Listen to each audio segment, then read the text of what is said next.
জন্ম থেকেই দুই হাত নেই, প্রতিবন্ধকতাই ছিল তার প্রথম পরিচয়।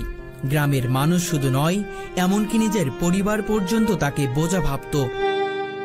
তাচ্ছিল্য, অবহেলা আর অবজ্ঞার সেই কঠিন দিনগুলো পেরিয়ে আজ তিনি এক অদম্য লড়াকু নারীর নাম বানু আক্তার।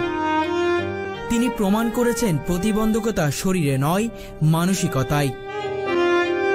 আর মন যদি জেগে থাকে তাহলে অসম্ভব বললেও কিছু থাকে না। শুধু দুই হাত নেই বললে তার কষ্ট বোঝা যাবে না। তিনি একসময় ছিলেন পরের উপর নির্ভরশীল, কিন্তু সময় গড়ানোর সাথে সাথে নিজেকে তৈরি করেছেন নিজের মতো করে। দুই হাত না থাকলেও পা দিয়ে সেলাই কাজ শিখেছেন, পুঁথির মালা গাঁথা শিখেছেন, এমনকি রান্নাবান্না থেকে শুরু করে ঘর ঝাড় দেওয়া সবই নিজের পায়ে করে অভ্যস্ত হয়ে উঠেছেন।